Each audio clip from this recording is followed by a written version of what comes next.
Welcome back to another episode of the Voyage Cast. I am your host, Eddie, and I'm here to bring you help beyond the office.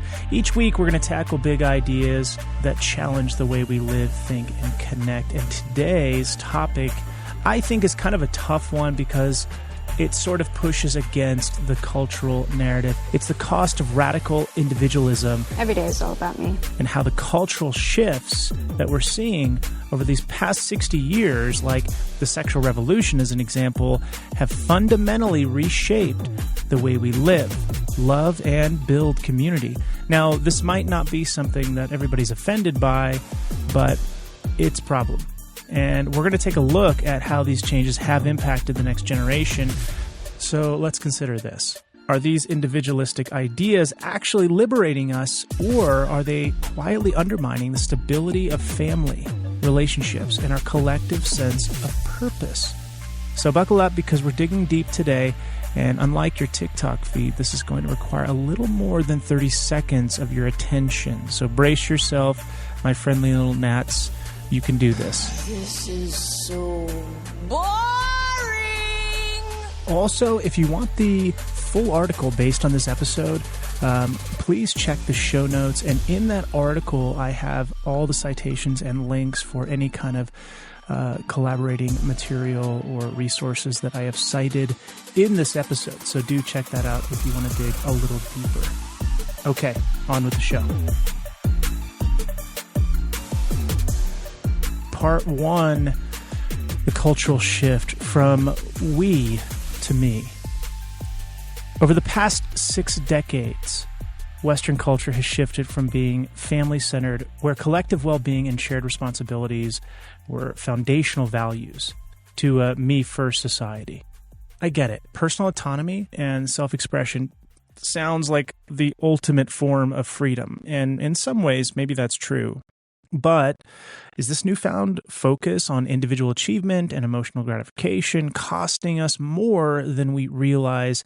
I think it is, but you be the judge. So let's look at the numbers. Back in 1960, 72% of the U.S. adults were married. Today, that's dropped to 50%. Half of all Americans are currently married. No way. The divorce rate shot up too, by the way, which I think most of us already know, especially when the No Fault Act was introduced. And don't get me started on birth rates here. We are at the lowest fertility rate in U.S. history, sitting at about 1.64 births per woman. Yay. Which, in fun fact, is well below the replacement rate of 2.1. Now, why is this happening, or why does it even matter? I mean, let's start with why does it matter? Because we're seeing a population decline. We're going to have massive infrastructure issues, societal breakdown. Like, there's so many problems with a falling birth rate. Maybe that's another episode. But why is this happening? Financial worries, sure. Distrust about marriage, absolutely. That's one of the issues. At its core, the mindset has shifted. We've replaced communal values with ideas of total independence, me first. It reminds me of Proverbs, which says, plans fail for lack of counsel, but with many advisors, they succeed. Isn't marriage kind of like that? We build it in a collective effort, but take away the counseling, the guiding principles of connection, commitment, and what's left? The relationships crumble. And what's worse is that younger generations are watching it.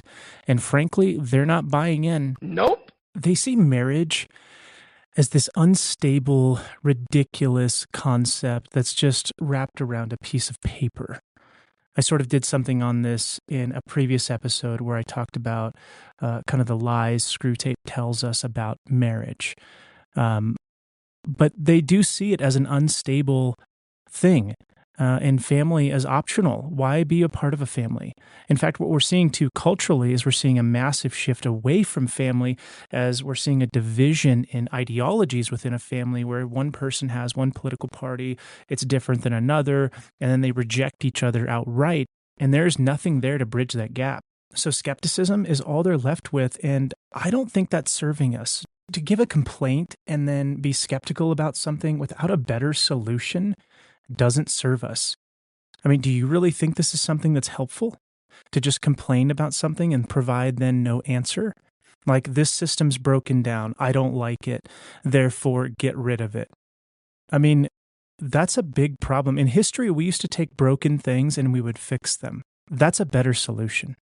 Now, admittedly, in this podcast, I am presenting you with a problem, and I am kind of complaining about it, in fairness. But my hope is to provide you tips, tools, and resources to help you, like I always say in the introduction, beyond the office, so that you can use these things in your homes, in real life. I'm not saying they're easy, but they are worth your time. Okay, part 2, entitlement, the byproduct of radical individualism. Radical individualism isn't just changing how we build relationships, which is totally true and destructive. It's fostering a growing sense of entitlement, which might be like a cancer. I'm not sure. And I'm not just throwing out a buzzword here. This entitlement shows up everywhere, from personal relationships to workplaces. I'm sure you know somebody in your life who is wildly entitled. I'm sure you have a child, if you're listening to this, who is probably kind of entitled as they're growing up in this culture. So I often hear people say things like, I deserve better, when discussing their partners or when discussing some other issue in their life. They want better, they need out of it, they want something else that will suit their needs the way they want them suited, because gosh darn it, they're special and they need that. But what about the flip side of this? What are you actually contributing to foster a healthy relationship? What are you doing to earn it, to earn something better? You see, unrealistic expectations combined with zero accountability is like trying to build a house on sand or a house of cards. It's doomed to collapse. And what are you supposed to do? Get mad when it collapses? You created that. You helped it become the thing that it is. Research backs this up, by the way. A study on early marital expectations found that idealized notions of perfection significantly increase dissatisfaction when reality doesn't match the fantasy. Surprise, surprise. And while that might seem obvious, it's also a pattern that influences more than just personal relationships. What's next? Have you ever worked in a toxic workplace? I have. Chances are those environments are rife with entitlement, where some employees feel they deserve special treatment, promotions, or perks without putting in the necessary effort. This mindset creates tension among team members and erodes trust for sure, especially if those entitled employees do get those promotions and those other ones who are quietly doing the good work get unrecognized or unnoticed. When individuals prioritize their own interests over shared goals, collaboration suffers mightily, which means the company does too. Entitlement often leads to resentment as those carrying the weight of the work feel undervalued, as I mentioned. It creates a culture where recognition is expected without contribution, and over time, this attitude drains morale and undermines team cohesion. Addressing entitlement requires setting clear expectations, fostering accountability, and emphasizing the value of collective effort. Or in other words, simply honoring the good work that people actually do, not the work they've imagined they've done in their head. Part 3, familial fallout. What happens to the next generation? Here's where things get, I think, a little bit heartbreaking. When entitlement seeps into family dynamics, it's the kids who suffer the most. Now, I know families are complicated. Okay, I understand there's a lot of reasons why people end their marriages and end their families. I understand that. But hear me out on this. Take single-parent households, for example. Right now, nearly 40% of U.S. births are to single mothers. Something's wrong with this. Now, listen, I understand single mothers are basically superheroes to do this by themselves. I mean that. And for those rare fathers out there who are doing this as well, incredible work. But this is not an uphill battle that people were supposed to fight alone. I mean, raising children is already hard enough, and to do it single-handedly is brutal. So research shows that kids from single-parent homes are in fact more likely, statistically speaking, to face emotional, behavioral, and sometimes legal challenges than those kids who come from two-parent homes. There's a whole book on this. I believe it's called The Two-Parent Advantage. I'll have to double check that. Where are the fathers, though, in all of this? The men who should be stepping up as active participants in parenting. Now, don't get me wrong. I know there's a lot of men who really do try. I'm not speaking to you. I'm talking to the Disneyland dads who just bailed on their family and they're selfish and entitled, and that's all they want to do. That's who I'm speaking to. Now, shifting gears a little bit, think about this recurring trend now where folks are putting off parenting or skipping it entirely because we've conflated happiness with the avoidance of discomfort, which is so, so sad. I could never imagine a day without my children in my life. Now, sure, they're annoying and I want them to go away from time to time. What the hell? But I love my kids so much. To have the end of the day where my daughters come running to me and give me the biggest hugs in the world, or they want to just cuddle until they fall asleep. There's no more greater joy almost in life than just being with my children. I know not all parenting experiences are like this, and mine isn't like that all of the time. Parenting is hard, but it is deeply fulfilling in ways that quick gratification will never, never replicate. We have to ask ourselves, what do future generations inherit when they grow up without seeing commitment modeled? It's not a coincidence that loneliness is at an all-time high. Kids aren't just losing parents, they're losing foundational examples of what it means to sacrifice for the betterment of others. The other thing, too, kind of an existential question here is, what is the meaning of it all if there is no next generation to inherit it? Before we continue, let's get something out of the way. Voyage Counseling, the heart behind the Voyage Cast, offers professional counseling services in the Denver metro and Colorado Springs areas. Sweet! And yes, we are taking new clients. But heads up, some of our most in-demand clinicians are booked up tight. There might be a wait list, but trust us, the support is worth it.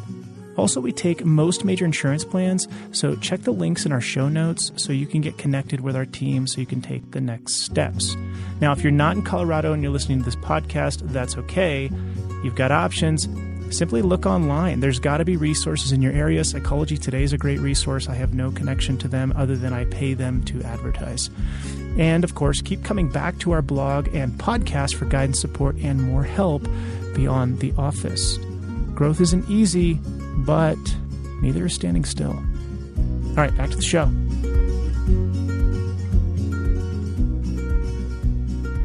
Part 4, the sexual revolution's legacy. Listen, we need to address the sexual revolution elephant in the room. While it was heralded as a movement of empowerment and liberation, particularly for women, its consequences have been way more complex than we often admit. One glaring example is hookup culture. It's widely celebrated as a symbol of personal freedom and modern relationships, but the reality is often far less ideal. Research, including the work by Donna Freitas in her book, The End of Sex, How Hookup Culture is Leaving a Generation Unhappy, Sexually Unfulfilled, and Confused About Intimacy, shows that hookup culture often leaves individuals feeling emotionally hollow, disconnected, and longing for genuine intimacy and meaningful relationships. Instead of fostering empowerment, it perpetuates a cycle of dissatisfaction and unfulfillment, undermining deeper emotional connections. And let me tell you, in the work that I do as a therapist, this is a fact. Hookup culture does not solve the attachment needs that people have. What's even more concerning is how this cultural shift has reshaped the dynamics of family and parenthood. Hookup culture has contributed to a diminishing view of fatherhood, not just a romantic partnership, but in the broader context of family structures. Fatherhood is increasingly seen as an optional or secondary idea, but that has far-reaching consequences. You see, when fathers disengage, the burden on mothers intensifies, and I promise you, I've seen this many times over, leaving them to shoulder the physical, emotional, and financial responsibilities of raising a child alone. More importantly, children are deprived of the stability and support that comes from two-parent households, which can profoundly impact their emotional and social development, which most people try to deny in their mind that, oh, it'll be fine. Look, in some cases where you don't have control over this, I understand. And you have to come to terms accepting that there are consequences for removing ourselves beyond this kind of natural mammalian sort of design of humanity. Which brings me to the next thought. We really do need to have more honest conversations about the societal cost of these changes. Empowerment and freedom must go hand in hand with responsibility, connection, and a deeper understanding of what it means to build healthy, supportive relationships. Not just between romantic partners, but within the broader context of a family or a community. Because we're not islands. As much as we try to buck against the system, as much as we try to say, no, I'm going to do it my way, the truth is you're not an island. You are bound to a community of some kind. And eventually you're going to attach and you're going to bond and you're going to realize that the hookup culture, this sexual freedom that you think is the greatest thing since sliced bread is really just going to leave you wanting. And I've worked with so many different people from so many different, let's say, lifestyle choices where I can tell you this doesn't work. I've never seen it work, not once. Maybe someone's out there who disagrees with me. And you know what, if you do, leave comments so I can debate you heartily about this. Okay, part 5. How do we turn the tide? You're probably thinking, Yadi, I get it. This is depressing, but now what? Here's the hope. While we can't reverse the waves of societal change overnight, we can be a ripple, let's say, and start building stronger foundations, but we sort of do it quietly in our own home. And there are some psychological things that we can do that we can implement within our homes. I mean, we imbue upon our children better values and into the next generation. We let them know that, if I'm a single parent, like, hey, this isn't how it's supposed to be, but we're going to do the best we can. And I hope that I can get you to a place where you can do it better than I did. I mean, isn't that the goal of every parent, to make the legacy better for the next generation? And for those of you who don't have kids, I mean, fair enough, your life is your life. But again, let's go back to that existential question. What's the point of it all then? So in addition to all that, I have a couple thoughts for you that I think could be helpful. And I have spoken about these and written about these in other contexts. But here's the thing. Gratitude seems like a cliche Pollyanna idea, and fair enough if you don't like it. But you're wrong. But studies do show that practicing gratitude doesn't just improve your mental health, it changes your brain. That's right. And when we're grateful, the focus shifts from what we think we're owed to what we've already received. And that simple shift from entitlement to appreciation really does cut directly against the grain of this kind of radical individualism and entitlement. But it goes even further than that. Gratitude is also a grounding force when emotions start to distort our reality. We've all been there when you feel overlooked, unloved, or like you're constantly coming up short, you can't do anything right.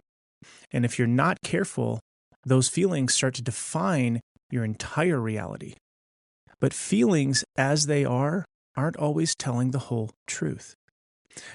This is where gratitude comes in, because it challenges the belief that emotions are the ultimate authority. It helps you pause and ask, what's still good? What's still true? Even if I don't feel it right now, what remains and what sustains? Gratitude is like this anchor that helps us weather the storms. When your emotions swell and threaten to toss you around, gratitude holds you steady. It doesn't calm the storm entirely, but it keeps you connected to something deeper and more stable and more real. And hopefully it reminds you that beneath the surface, there's still a foundation of grace and goodness. And furthermore, when you live from that place, you're not just promoting positivity, okay? You're building emotional resilience. You're training yourself and the people around you, your kids, your spouse, your coworkers, whoever, your friends, to lead emotions, not be led by them. Do you understand? You're actually teaching yourself and others to take charge, to take ownership, to take control of emotions, not to be controlled by them. Gratitude invites us out of this self-centeredness and into a life of contribution. It reminds us you're not the center of the universe. And look, you're hearing that from an only child, and that was a tough lesson for me at various points of my development. And this is good. It was good for me. It's good for you. We have to pull ourselves out of the son's position. Not everything revolves around us, as one of my roommates once said. You see, life becomes richer when you stop asking, what am I owed? And start asking, what have I already received and what can I give? Yes. And to pull a little inspiration from my roots, the scriptures in 1 Thessalonians 5:18 state, give thanks in all circumstances, for this is the will of God in Christ Jesus for you. Notice it doesn't say to give thanks for all circumstances, but in them. Gratitude isn't about pretending everything's fine. Come on, life's hard. People suck. It's about choosing to see what's still true even when life's hard and people suck. It's a spiritual discipline that keeps our hearts soft, our perspectives clear, and our sense of identity rooted in something deeper than mood or moment. It's like I said before, it puts us in charge of the emotions so we're not led by them. Also, we need to foster connection, like really foster it. And that's hard work and it takes intentionality, and I will be honest with you, I don't always like to do this myself. Listen, I can easily be as selfish as the next person and be very entitled and want only my time and my stuff. And yes, I am an only child, and so that makes it even more intense for me sometimes because I am perfectly content being alone and not pursuing anybody, friends, or anything. Not even my own parents at times. But that doesn't make it okay that I stay there. You see, it's not about these curated moments, filtered photos that we see on social media. This world that we live in is saturated with this stuff. And it causes us to confuse like our visibility or connection online with actual real intimacy. Parenthood sometimes gets lumped into this. We get confused thinking it's about these sort of milestone pictures of our child's first step. Don't get me wrong, those are awesome moments for us to cherish, but that's not what the relationship is about. It's not about the milestone picture. Marriage, additionally, is not about the perfect wedding photo or some kind of carnival event where you invite every famous celebrity or special person to this event and pay tons of money. It's not about getting likes on your anniversary post. Friendship isn't about being tagged in stories at brunch. It's not about these photo op opportunities that I don't know if you guys have seen this, but people will actually do this. They'll take pictures with each other and they'll look at the photos and then they'll try to do it again, and they're curating these moments for Facebook or whatever they're doing. That's not what this is about. We're not all meant to be celebrities. These events and these pictures may capture a moment, but they don't build a bond. You see, real connection doesn't happen on a screen. It happens in shared space of sacrifice, truth-telling, and showing up in real time with real people, which admittedly is kind of hard for me. It's forged in the late-night conversations, the quiet forgiveness after an argument, the decision to keep trying, even when you're tired, even when you're annoyed, even when you feel unseen. Connection needs more than just sentiments. It needs substance. It thrives when people hold each other accountable, not to shame or control anybody, but to say, hey, I believe you're capable of more than this, and I love you enough to walk with you there. I love you enough to challenge you, to rebuke you. It's the space where grace and responsibility meet. You begin to realize here that the strongest bonds are not built in comfort, but in commitment. Culture tries to sell us these ideas that love is all about ease, chemistry, or alignment. But if that's your only framework, the minute love gets hard, you'll assume it's broken and you're going to want to run away. I work with a lot of couples where they experience this. They have these expectations that things should be X, Y, and Z way, and reality comes in and it says, nope, things are going to be hard. So it's in these hard moments that connection deepens when we're tested. It matures through the sacrifice and willingness to stay even when walking away might feel easier. So if you want true connection in parenting and marriage and friendship, you have to go deeper than a highlight reel, than staring at your navel or admiring yourself in the mirror. You have to lean into shared responsibilities. You have to ask better questions, tell the truth, practice presence, and exile entitlement from your brain. Because in the end, no one looks back and remembers the caption. They remember the consistency, the courage, and the care that didn't need to be posted to be powerful. In the end, they remember those that were there. They remember the ones they were connected to, because everything else fades over time. So what's the antidote? We need to move away from self-serving, toxic entitlement. We need to move back into community, where we reconnect with one another, we love one another, we educate one another. We need to stop asking what's in it for me. Start asking, what can I give? If enough of us is committed to that mindset, we won't just make lives better, we'll change generations. Because the culture will start to shift and reshape into one that's resembling something built on solid rock instead of the idea of a house built on shifting sand. All right, well, that's it for today. Thank you so much for joining me on another episode of the Voyage Cast. If today's conversation sparked something inside you, I challenge you to take one step forward, whether that's committing or recommitting to your family, offering gratitude, or even just calling your dad to say, hey, what's up? If this episode hit the spot, please share it with all your friends and all your family, especially the ones who came to mind as you were listening, because they probably need it. And also, you probably should listen to it again, too, to help with our rankings. And don't forget to give us 5 stars if you haven't already done that, and subscribe, because some of our listeners don't subscribe. So please do that. It does help us with the algorithms. And if you're feeling extra generous today, I encourage you strongly to support us. You can do that through Patreon and help keep the magic going, because that's how we can keep producing this. Until next time, remember, life's a lot better when we stop being the main character of our story and start sharing the spotlight with something bigger.